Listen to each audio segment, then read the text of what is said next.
Boa noite, irmãos. Graça e paz da parte do nosso Senhor Jesus Cristo. Nós estamos aqui para mais um culto nosso em nossa igreja e creio que os irmãos já tenham tido um tempo de oração. Eu também aqui já orei por essa mensagem para que possa chegar aos corações de vocês, encaminhada diretamente do nosso Deus.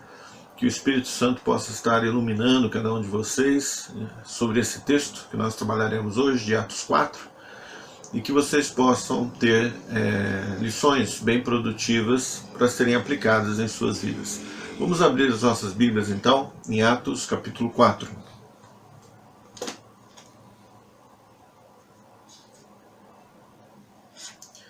Atos capítulo 4, e eu farei a leitura então do versículo 1 até o versículo 14.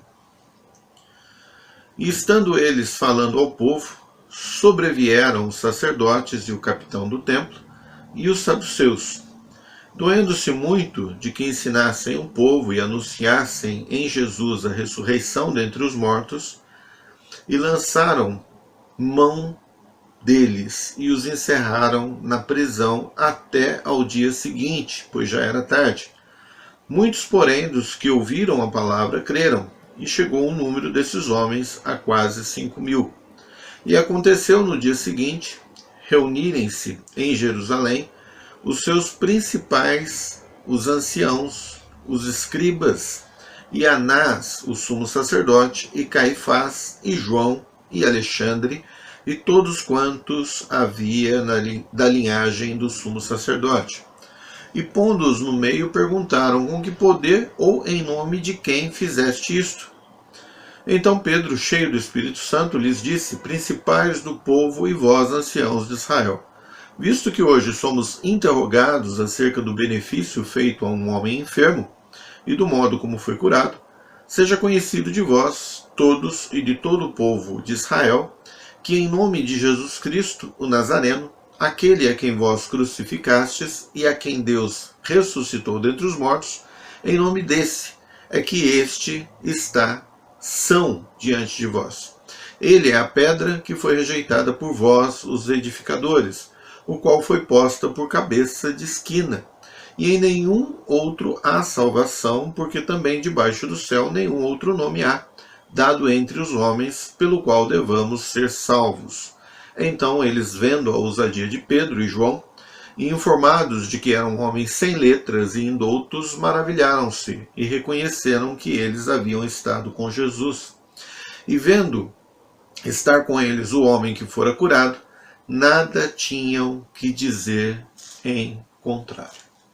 Nós vimos em Atos 3, na mensagem de domingo passado, que Pedro e João, ali no início da igreja, ainda não havia igrejas construídas, mas as igrejas se reuniam na casa dos irmãos, e eles continuavam então a frequentar os cultos no templo. E Pedro e João, num desses dias, indo ao templo, subindo ao templo, eles acabaram encontrando um homem coxo em uma das portas do templo, que vivia de esmola, e acabaram curando esse homem pela fé no Senhor Jesus Cristo, ou seja, em nome de Jesus Cristo curaram esse homem. E esse homem coxo, plenamente curado, ele segue então Pedro e João até o templo, louvando, saltando sobre as pernas que antes tinham problema e que agora já estavam curadas, louvando, saltando e adorando ao Senhor. E Pedro e João então, ao sair do templo, uma aglomeração se forma em volta deles, e imediatamente eles não perdem a oportunidade e passam então a pregar o evangelho para aquelas pessoas. E eles vão falando então de que aquele homem foi curado no nome do Senhor Jesus, que Jesus Cristo era aquele Jesus que foi crucificado, que eles haviam pecado, apesar de ser por ignorância, haviam pecado diante de Deus, e que havia necessidade então de que eles se arrependessem. E encerra o capítulo 3, no versículo 16, dizendo então, no versículo 26, dizendo então: Ressuscitando Deus a seu Filho Jesus, primeiro o enviou a vós Israel, né, para que nisso vos abençoasse, no apartar a cada um de vós das vossas maldades. Então, assim que eles se separassem das maldades, dos pecados deles, Deus então os abençoaria, e abençoaria em Jesus Cristo, que foi aquele que Deus ressuscitou e que havia sido morto, entregue justamente pelos líderes dos judeus. Quando inicia o capítulo 4, você ainda pode enxergar essa cena, porque esse é o contexto em que se encontra, é uma continuidade imediata do capítulo 3. Então aquela aglomeração está formada, Pedro e João estão encerrando a sua pregação, mas essa aglomeração chamou a atenção dos líderes judeus.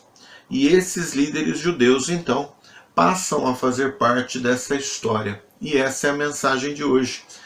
Pregando às autoridades, ou seja, continuando a aproveitar as oportunidades. E eu lembrei de uma frase, ao fazer esses estudos, ou preparar essa mensagem, do teólogo conhecido como Warren Wiersbe. E esse homem escreveu, ao trabalhar o livro de Atos, ele escreve uma frase muito interessante que diz assim: a melhor apologia para a fé, ou a melhor apologia à fé cristã, é uma vida transformada. Para aqueles que não estão muito familiarizados, o que é a palavra apologia? Defesa. Então, a melhor defesa da fé cristã é justamente uma vida transformada. Uma vida transformada deixa a palavra, a mensagem do Evangelho muito clara e digna de ser uma mensagem que se confia, porque existe a evidência da transformação de uma vida por meio dessa mensagem. Houve um homem coxo e este homem foi transformado. Esse homem foi curado, transformado fisicamente, mas também foi curado espiritualmente. E ele foi curado através da vida de outros dois homens, Pedro e João, que também foram curados espiritualmente pelo Senhor Jesus Cristo. Então, nós vemos que essa história ela vai se desenrolando. Jesus, o Messias, ao pregar sobre o reino, pregar o Evangelho, a salvação que viria ou que estava nele, Pedro e João têm suas vidas transformadas de forma incontestável. Aqueles que os conheciam certamente viram essa transformação. E por meio da vida de Pedro e João, esse homem coxo também teve a sua vida transformada na fé em nome do Senhor Jesus Cristo. E daí por diante, muitas pessoas também tiveram suas vidas transformadas, inclusive você e também eu. E nós, então, somos provas incontestáveis do poder do Evangelho, do poder do nome do Senhor Jesus Cristo, transformando vidas de seres humanos. Essa mensagem aqui no capítulo 4, versículo 1 a 14, eu a divido em 3 partes.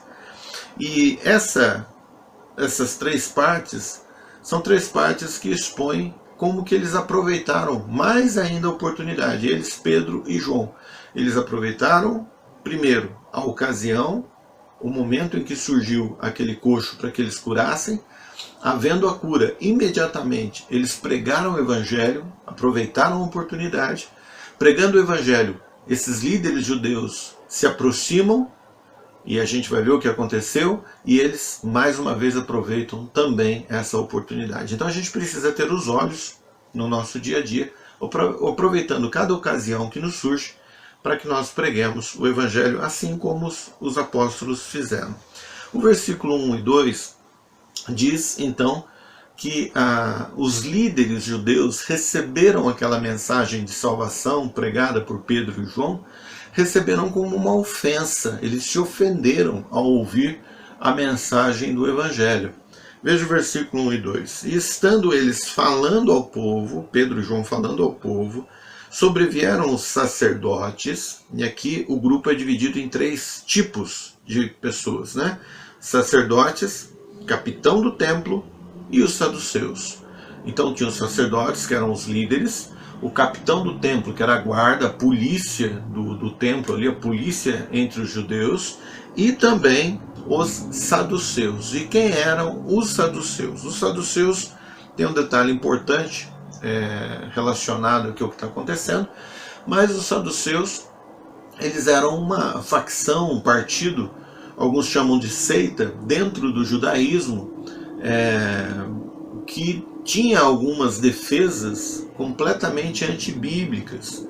Então, quando a gente olha para os fariseus, que era um outro partido, uma outra facção, a gente encontra nos fariseus um legalismo muito grande. Mas, de certa forma, eles tinham uma interpretação coerente das Escrituras. Mas os saduceus não. Eles tinham interpretações completamente baseadas, né, se é que eu posso dizer dessa forma, em filosofia, em tradições e muito pouco nas Escrituras. Eles, por exemplo, não criam, um assunto relacionado aqui, eles não criam na ressurreição dos mortos. Então, os saduceus acabaram ficando aqui, saduceus, que eram, e normalmente os sacerdotes, o sumo sacerdote também era escolhido dentre os saduceus. Dificilmente, ou nem sei se existe, se tem um sumo sacerdote fariseu. Eles eram saduceus. Então veja que ali estava a liderança do templo, o capitão era subordinado ao sumo sacerdote, e eles então ficaram muito ofendidos, né? Primeiro porque eles levaram Jesus Cristo a ser morto, a ser crucificado. E agora estão pregando em nome de Jesus. Pedro e João pregando em nome de Jesus. E mais, Pedro e João estão pregando em nome de Jesus e está dizendo que ele ressuscitou. E os saduceus não concordam, não acreditam na ressurreição e pregam que a ressurreição não existe. Então eles se ofenderam, primeiro, daqueles dois homens estarem ensinando o povo, estarem ensinando no nome daqueles que eles acusaram como blasfemo, que era Jesus Cristo, e mais, ensinando uma doutrina que eles não concordavam, que é a doutrina da ressurreição. Os saduceus, eles não criam, não só na ressurreição, mas eles não criam também nem em anjos e nem em espíritos. Então veja que eles não consideravam realmente o que a Bíblia diz, e eles tinham as suas doutrinas ali, né, as mais malucas possíveis, né? E eles já tinham, inclusive, questionado Jesus Cristo com relação à ressurreição. Se a gente olhar, não vamos ver agora por causa do tempo, em Marcos, capítulo 12, de 18 a 23, a gente vai ver saduceus questionando Jesus com relação à lei do levirato, né? Que é aquela lei em que o irmão morrendo, a esposa desse irmão ficando viúva, a cunhada, ele assumiria, então, essa esposa, essa mulher, a ex-mulher do seu irmão, e nela também, com ela, geraria filhos para a herança do seu irmão. Então, veja que os saduceus perguntam, então, bom, e essa mulher? Morreu o irmão casou. Morreu outro irmão, o irmão casou. Morreu outro irmão, quando for para o céu? Né? Ou então, quando houver ressurreição, já que vocês dizem que existe ressurreição, ela vai ser mulher de quem? Né? E Jesus expõe a ignorância deles lá, dizendo que no céu não é assim que se faz, no céu não existe o casamento é bênção para se viver na terra. Então, a gente vê que eles já questionaram Jesus Cristo e agora eles se deparam com os discípulos de Jesus pregando mais uma vez a ressurreição. Então, se ofenderam. Eles ouviram a mensagem de que Jesus é o caminho de salvação para os pecados do ser humano, de que em Jesus nós morremos, mas nós ressuscitamos para uma vida eterna. E ao ouvir essa notícia, em vez de eles ficarem felizes, eles ficaram, na verdade, o quê? Ofendidos com essa mensagem. Então, eles não receberam a mensagem do Evangelho da forma como deveriam receber.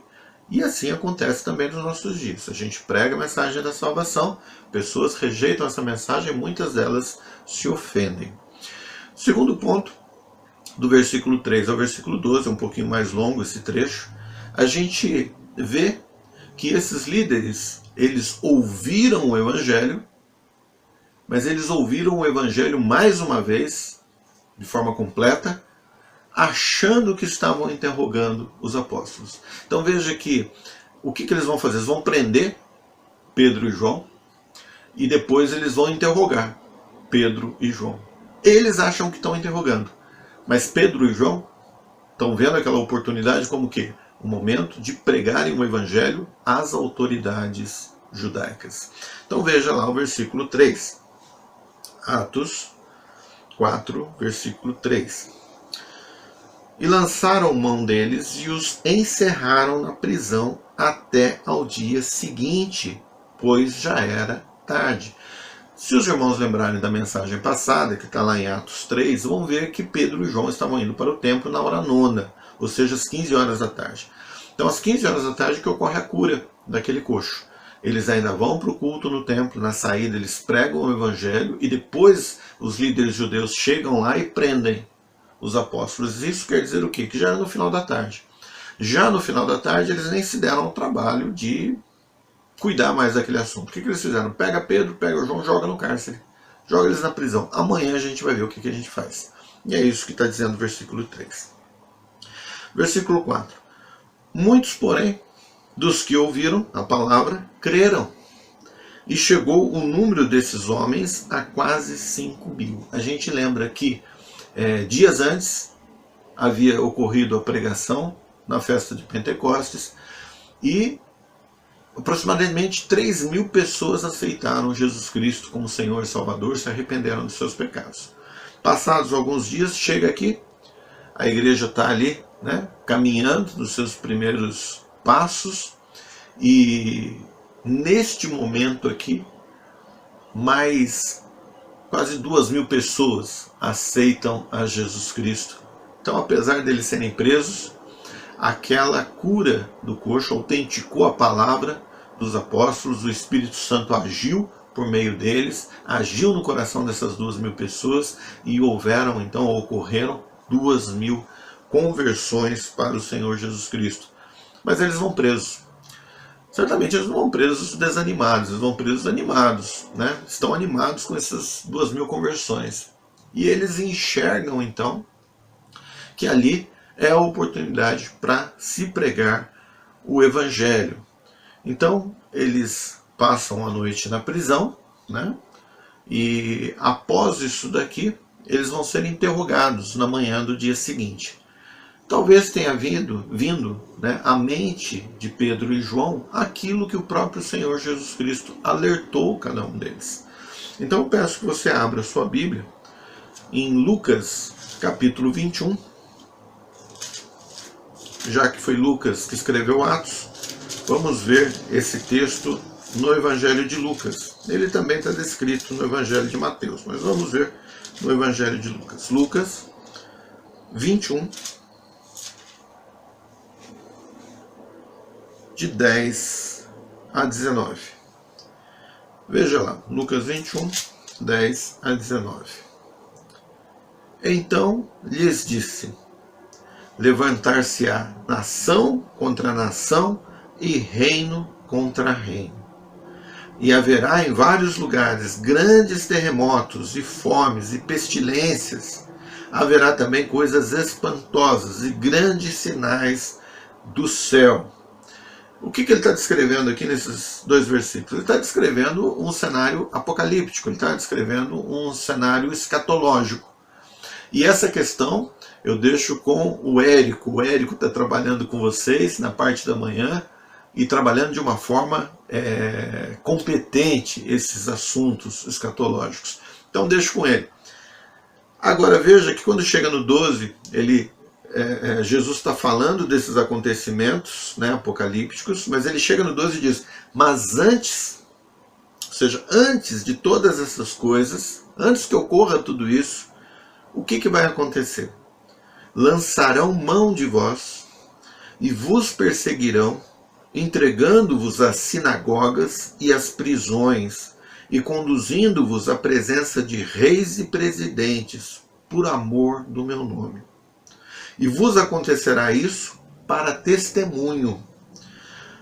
Proponde, pois, em vossos corações, não premeditar como haveis de responder, porque eu vos darei boca e sabedoria, a que não poderão resistir nem contradizer todos quantos se vos opuserem.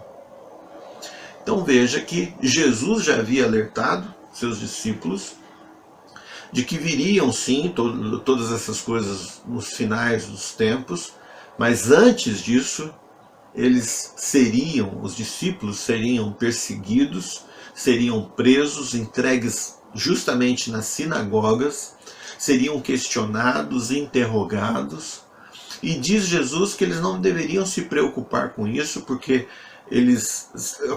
aconteceria isso com eles em razão de amor pelo nome do Senhor Jesus Cristo, e eles não deveriam se preocupar com o que dizer, não premeditar, não pensar nisso antes. Porque quando chegasse na hora, o próprio Espírito Santo iria dar a eles sabedoria e as palavras corretas para que eles dissessem, para que eles pregassem o Evangelho, para que eles testemunhassem. O que está acontecendo aqui agora, né? Em Atos? Em Atos 4 é justamente isso que está ocorrendo. Sacerdotes, o sumo sacerdote, pega João, põe no cárcere, prende eles e agora vai interrogá-los. Por quê? Porque eles estão agindo em amor ao nome do Senhor Jesus Cristo. Então continuemos. Quando a gente olha para essa situação aqui, né, que está acontecendo, esses líderes judeus acham então que vão interrogar Pedro e João, né, que vão colocá-los contra a parede. E diz no versículo 5, aconteceu no dia seguinte, reunirem-se em Jerusalém os seus principais, ou seja, suas autoridades, os anciãos, e também se junta ali os escribas, aqueles que faziam as cópias das escrituras e registravam os documentos oficiais da sinagoga. Versículo 6, e Anás, ou seja, ali já está presente o sumo sacerdote, Caifás e João e Alexandre e todos quantos havia na linhagem do sumo sacerdote. Então todos os parentes do sumo sacerdote, vários sacerdotes com o sumo sacerdote, todos ali estão perante Pedro e João para interrogá-los. Versículo 7. E pondo-os no meio, perguntaram. Colocaram ali Pedro no meio e perguntaram. Com que poder? Primeira pergunta.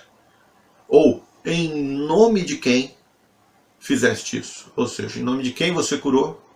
Com o poder de quem que você curou?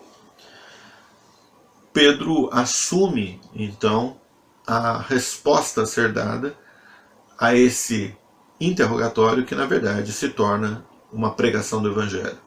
Então, no versículo 8, Pedro se dirige a eles, dizendo: principais do povo e vós, anciãos de Israel, visto que hoje somos interrogados, e veja que vocês estão nos interrogando, por quê? Porque nós fizemos o bem para um homem, nós curamos um homem. Veja a situação, né? Quanto esdrúxulo que é. Ou seja, vocês estão nos interrogando não porque nós cometemos um crime, vocês estão nos interrogando porque nós fizemos um bem, nós curamos um homem, né? Benefício feito a um homem enfermo. E também estão nos questionando de que forma que isso foi feito, de que forma que foi curado este homem. Então, versículo 10 diz Pedro: eu quero deixar bem claro, bem público para vocês, bem declarado para vocês e para todo o povo de Israel o que aconteceu. Diz o versículo 10: seja conhecido de vós todos e de todo o povo de Israel que em nome de Jesus Cristo o Nazareno, é esse o nome que nós usamos, é esse o nome que nós representamos para curar esse homem. Foi no nome de Jesus o Nazareno. Mas o versículo 10 continua ainda dizendo o seguinte: esse Jesus Nazareno, para não ter dúvida, é aquele que vocês crucificaram, que vocês mataram, e que Deus ressuscitou dentre os mortos. Veja que a pregação não está diferente daquela que foi feita em Pentecostes, a pregação não está diferente daquela que foi feita também no momento em que se aglomerou o povo ao redor de Pedro e João por ocasião da cura do coxo. Essa pregação é a mesma pregação. Por quê? Porque é o Evangelho.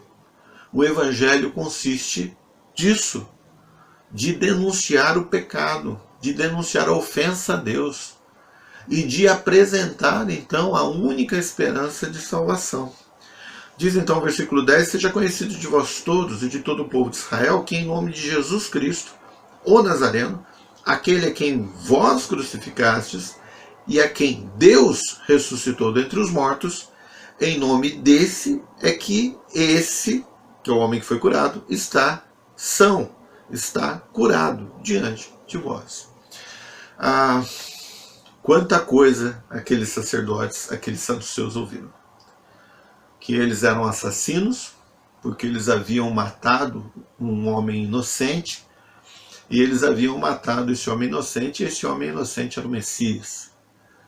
E mais, que Deus ressuscitou quando os saduceus, o sumo sacerdote, os sacerdotes, ali não criam na ressurreição.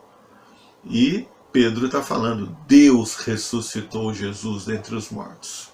E mais, ele vai ressuscitar todos aqueles, era isso que ele estava pregando antes, vai ressuscitar todos aqueles que creem em Jesus Cristo, que têm fé em Jesus Cristo. Então veja que ali não foi absolutamente nada agradável o que eles ouviram, o que aqueles líderes judeus ouviram da boca de Pedro. E certamente ficaram admirados com aquilo que ele estava dizendo. Inclusive isso nos é relatado um pouco abaixo. Versículo 11. Pedro continua esclarecendo. Esse Jesus, o Nazareno, é a pedra que vocês rejeitaram. Vocês que são os edificadores. Ou seja, vocês que têm a responsabilidade de edificar o povo, de construir o povo de Israel, de trazer alicerce, de trazer conhecimento ao povo de Israel. Vocês rejeitaram essa pedra. Essa pedra que vocês rejeitaram, na verdade, ela foi posta por cabeça de esquina, diz a minha Bíblia. Mas isso daqui, se você quiser trazer para um sentido mais comum, mais fácil de ser entendido, quer dizer o seguinte, ele é a pedra fundamental. É aquela pedra de ângulo de uma construção em que mantém aquela construção de pé. E vocês rejeitaram esse alicerce, o alicerce de Deus para o povo de Israel, o alicerce de Deus para todas as nações.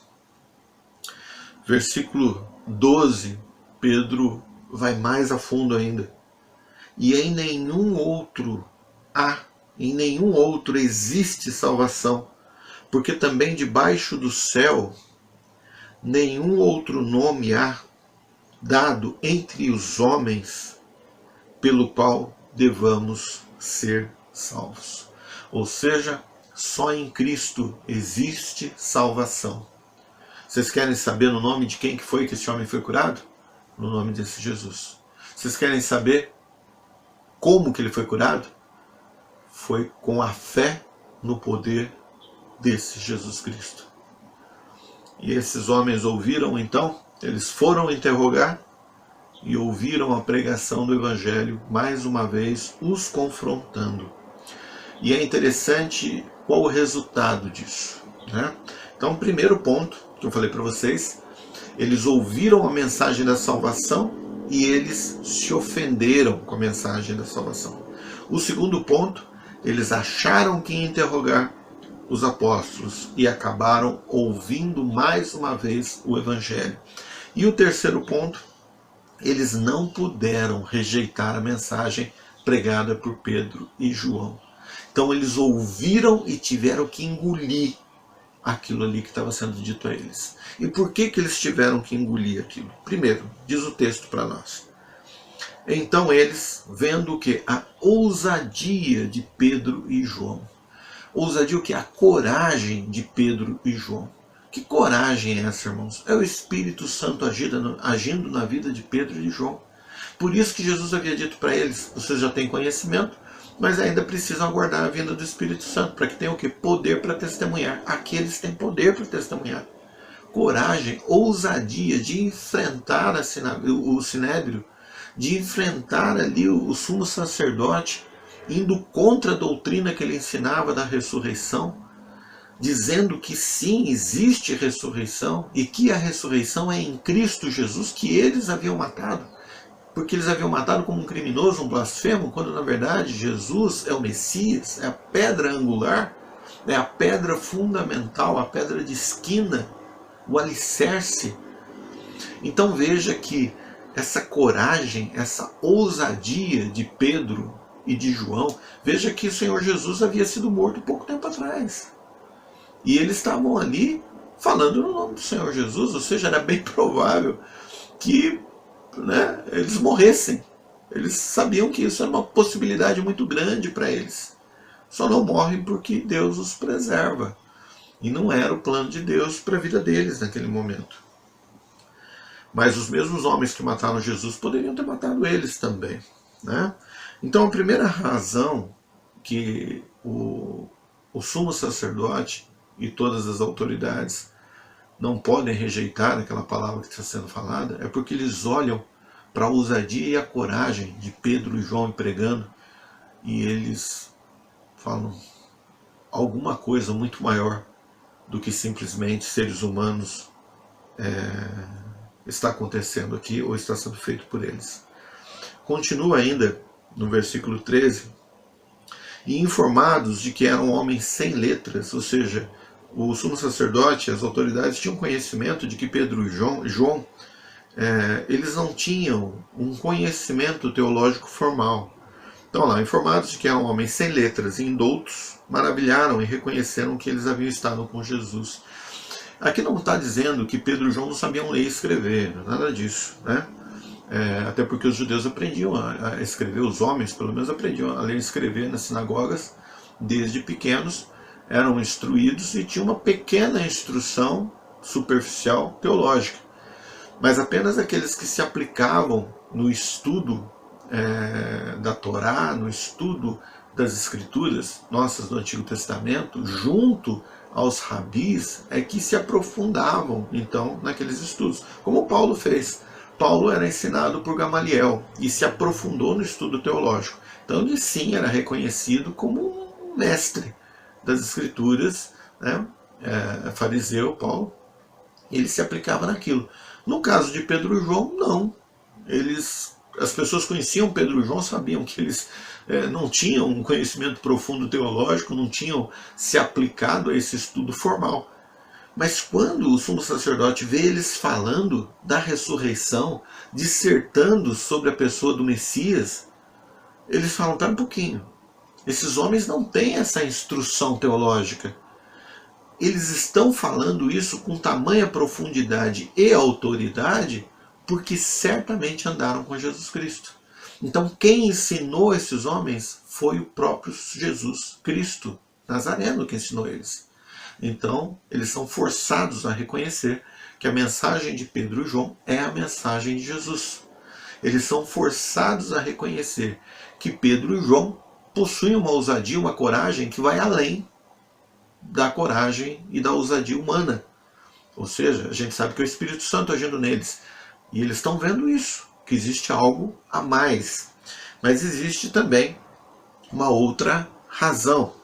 E aí, essa outra razão, ela sela, então, o porquê que essa mensagem não tinha como ser rejeitada pelas autoridades judaicas. Por que a mensagem de Pedro e João não podiam ser rejeitadas? Não podia ser rejeitada.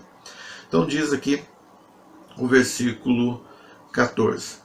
E vendo estar com eles o homem que fora curado, nada tinham que dizer em contrário.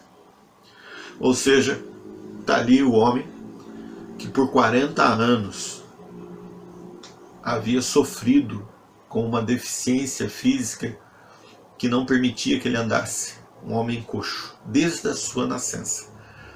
E esse homem vivia de esmolas. Mas agora eles estão olhando para esse homem, o povo está olhando para esse homem e todos estão vendo esse homem curado e são, perfeito, saudável, pulando, saltando e mais, louvando a Deus. Está ali a prova incontestável de transformação de vida. ao olhar para Pedro e João, outra prova incontestável de transformação de vida. Homens iletrados falando das profundidades teológicas, porque aprenderam com o Senhor Jesus. E todos eles com uma fé inabalável no Senhor Jesus Cristo, ressurreto, ou seja, vivo, aquele que havia sido crucificado e morto. Irmão, se você, meu irmão, minha irmã, se você pregar o Evangelho da forma fiel com que está na Bíblia, não tentando agradar ninguém, mas simplesmente sendo correto e preciso naquilo que a Bíblia expõe como Evangelho, bem provavelmente, ou eu vou dizer sempre, pessoas que ouvirem isso, muitas delas vão ficar ofendidas com o Evangelho, porque você fala do pecado das pessoas, mas existe a necessidade de que seja falado. Você fala da impotência, da incompetência dessas pessoas de pagarem por seus erros e de que elas necessitam de uma outra pessoa que pague por seus erros, que é Jesus Cristo. Isso também ofende. Isso também mostra o quanto são frágeis, fracos. Mas esse é o Evangelho que nós devemos pregar. Agora, quando você pregar o Evangelho, mesmo essas pessoas que se ofendem ou se ofendam com o Evangelho, elas criarão novas oportunidades para que você pregue a outras pessoas o mesmo Evangelho. Veja que eu estou falando o mesmo Evangelho. Não existe um Evangelho para cada pessoa. Existe um mesmo Evangelho para todas as pessoas. Lembra de Pedro? Uma mensagem em Pentecostes, a mesma mensagem na cura do coxo, a mesma mensagem diante dos líderes judeus no seu interrogatório. A mesma mensagem. E nós devemos, então, por mais hostis que sejam a nós, por mais arredios que sejam a nós, pregarmos a mesma mensagem do Evangelho. E se você mantiver essa mensagem até o final, ninguém vai poder negar o poder das suas palavras, porque as suas palavras serão as palavras de Deus.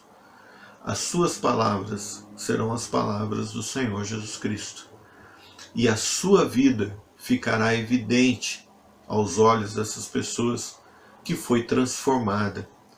E mais, se Deus trabalhar por meio dessa mensagem e trazer a salvação a algumas dessas pessoas, as outras verão também a transformação de vida delas.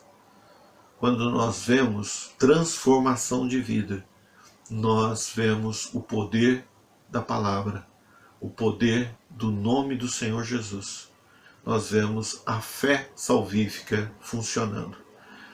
Todas as oportunidades que sejam aproveitadas por você, meu irmão. E que você lembre das palavras de Warren Wiersbe, que diz que a maior apologia à fé cristã, a maior defesa à fé cristã é o que? A transformação de vida. Guarde essa palavra, reflita sobre ela, volte ao texto depois, estude mais um pouquinho. E que o Senhor possa estar lhe dando o entendimento e o ânimo necessário para pregar o Evangelho. Que o amor do nosso Deus, que a graça do Senhor Jesus Cristo, que a consolação e a comunhão do Espírito esteja com cada um de nós nesses dias e para todos sempre. Amém. Deus abençoe.